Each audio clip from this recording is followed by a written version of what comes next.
Hello everyone, it's Reagan Keeley here, and I'm really excited to jump right into these biohacks of vibration. Hacking into your inner vibration to change your health, to change your life, to change your relationships, and do it in a holistic way from the inside out, because everything is vibration. They say mind over matter, but one could go as far as to say matter is mind. And we're starting to find this more and more and more, and we're only going to continue to find this. And this information is saving lives, it's healing lives, it's healing conditions that conventional medicine has deemed incurable, and it's doing it with a lot of elegance and ease. And it's transforming lives. It can bring people out of poverty. It can bring people into coherence, into alignment with their highest dreams, and into a new reality where anything is possible. And as you learn to cultivate higher and higher consciousness, higher and higher love, higher and higher vibration, you begin to truly be empowered and unlimited in how you create your experience and in how you create your destiny. And that's so powerful, and it's so true. And I want to share this information the best I can because it has changed my life so much, and so many lives, and so many people are starting to catch on to this, and I'm so glad. And so I don't think there can be enough reporting right now on this information of the theory and importantly the practices of starting to tap into your consciousness, tap into your inner world, into your vibration, into your thoughts, into your emotions, and start doing some alchemy of sorts, and not only improving your experience, hiring your emotions and your thoughts, which in of itself is always worth it, but naturally improving your whole world around you, and learning that the law of attraction is real, and it's empowering so many people, and it transforms individual lives. And I believe in time, as more and more people start to cultivate this higher awareness, this is what is going to really change the world as we know it for the better, towards more love, more peace, more freedom, more harmony. And it truly is the greatest work that we can do. So I want to start off with one of my favorite Carl Jung quotes, because even though he was talking in psychology, this is very true energetically as well, and it's true physically. Until one makes the unconscious conscious, it will direct your life, and you will call it fate. And that's kind of the whole theme of this talk, and you'll see how it all relates in time. But just to start off, it really is a marvelous time in the field of medicine and science. And while you might not see this so much in the mainstream, and I don't really keep up with the mainstream, but I know it has a very destructive past, a very political past, a very dispowering, tragic past, one could even say. We don't really even need to worry about that, because we can start building the new. We can start tapping into these new things that I'm talking about, and I'll be sharing all kinds of my own resources so you can dig deeper into the doctors and scientists that I have received this information from. Because we always want to focus on building the new. That's really when we're in our element. When you try to fight the old, whether it's an old system, an old thought, an old habit, you tend to loop. But when you focus on building the new, that's when we can really get into our element, because we are creative beings. And again, we're going to find this more and more and more when we wake up to who we really are again. We are very creative beings, and that's our birthright. So I'm kind of this is kind of the video version of the article I wrote, but I suppose I can say it a little more concisely than I can write it.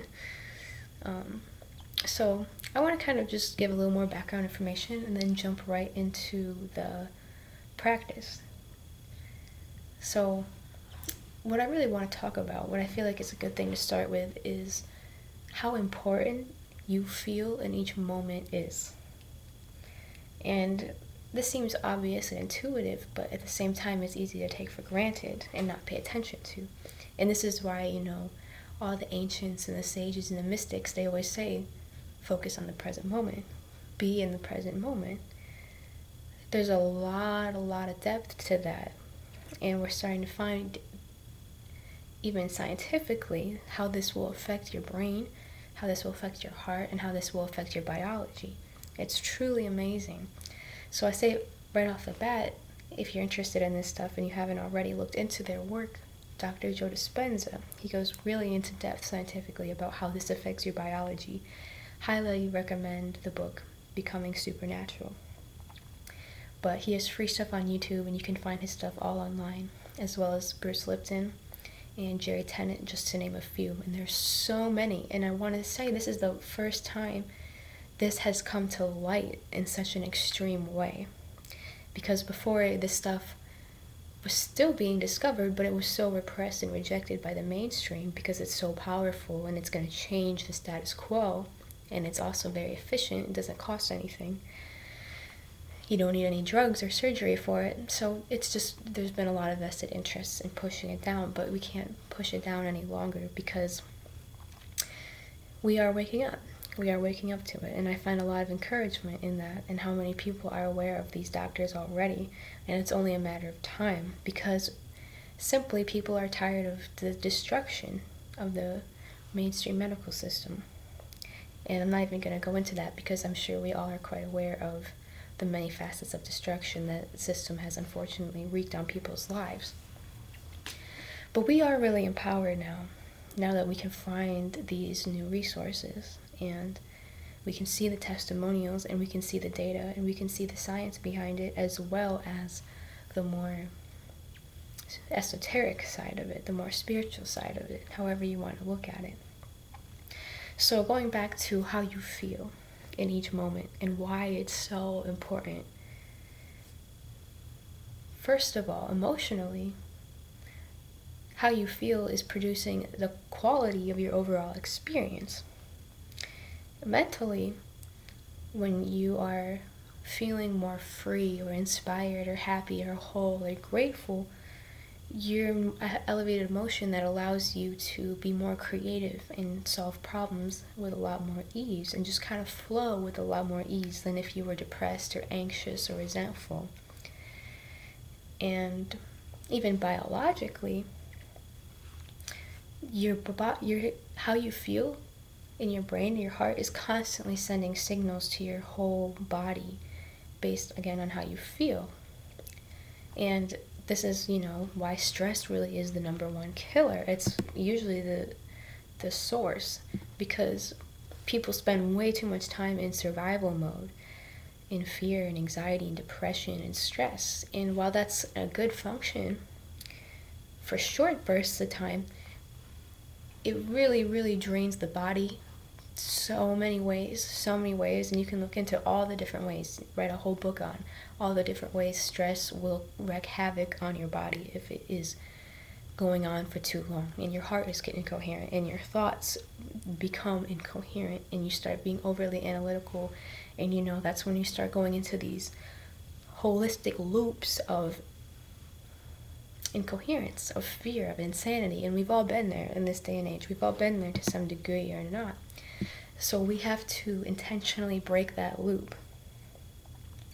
We can't just wait for our environment to do it for us. We have to independently, by our own will, break that loop. And we are more than capable of doing this. So I hope that points out then why your experience of how you're feeling in each moment is so important. And when you start focusing on it and you start seeing, how do you actually feel? Like, how are you experiencing the present moment in your day-to-day life? Is the external environment taking you on an emotional roller coaster? Because that's another thing to be aware of, is when we live in stress so much, we get addicted. Our bodies get addicted to those stress hormones. And so we look for reasons to be angry. We look for reasons to be upset. And this comes back to our subconscious programming. The programming we have from our society will continuously sabotage us until we break the loop. And it's really important to be aware of that, so that way you can start to choose otherwise. So that way you can start to reclaim your free will. Because once you understand that it is your free will, it is your responsibility, while it may be hard in a sense to start cleaning up some of these lower vibrations, this is what's actually going to allow you to take back control over your being. And in the exercises I want to talk about, it's going to show you how you can actually begin to feel good independent of what's going on in your environment in each moment. And sure enough, when you start to feel good and you cultivate this skill, which is perhaps one of the most valuable skills you can cultivate, because again, this is creating up your whole life experience and how loving you are, how successful you are, how compassionate you are, how abundant you are. All these things are interconnected. And not only will you feel better, but you will start to attract better things into your field. And that is a universal law. Some call it the law of attraction. And it's real and it's true. And while it may seem abstract, anyone can experiment with it, and the ones who do will find, when they really practice it and understand it coherently, will find it is true. And this is the key, this is the secret, this is the hack. Trying to change matter with matter is way too difficult. Trying to change matter with energy, that is really the key, because everything is energy, and we really are going to have to start having a new understanding of the world around us and how we understand matter. And instead of thinking of everything as matter, realizing it is all energy. Even matter is, very slow energy. So I want to jump right into the practice, because I think that's more than enough background information. I hope it's clear. I think this information is becoming a lot more intuitive. And as I said, this is a very simple practice. It really is. Anyone can do this, and you can do this at any time. Although it is also true that sometimes the most simple things are the hardest things. But nonetheless, the only reason I say that is because even if you find this work to be strange or abstract or challenging at first, I really want to encourage you to keep practicing it, because not only is the consistency the most important part, but just like anything else, the more you do it, the better you'll get at it, and you'll get better and better and better at it, and you'll start to reap more and more results. You will always reap what you sow with this energy work. And it really is such an empowering practice. And I think it's also worth saying that we often aren't even aware of the stress we carry with us on a day-to-day basis because we are so used to it. So this is a practice that will really start to clear that out. So again, don't be discouraged if you don't feel this amazing bliss right away, because sometimes it actually really just does take time and practice to start clearing some of this baggage out before you start to feel the really, really high elevated vibration. But you will, if you stick with this consistently and sincerely, you will reap these benefits. And the reason I'm starting with this exercise is because this is the simplest yet most profound exercise that I even know of. And it really, really has done amazing things in my life. And I do it every single day. Every time I think about it, I breathe in through my heart, which is what it's all about. So going right into it, into the practice to begin, become aware of your heart center. And I will make a video about the intelligence of the heart, because the heart truly is such an amazing, amazing organ, responsible for so much. So this is a way to cultivate heart coherence. So just become aware of your heart and your chest, and just feel the space that it occupies. And breathe deeply into it. Breathe the highest love into it you can. And then just exhale out any fear, any doubt, any resentment. And when you start to feel comfortable with that, you start to feel centered in that, you're going to start cultivating an elevated emotion into your heart, an intention. So it could be joy, freedom, inspiration, wholeness, compassion, peace, love, gratitude. These high vibrational emotions. breathe in your heart and just feel it. Just feel it. And just focus on it, because what you focus on is where your energy goes. Your focus is very, very important.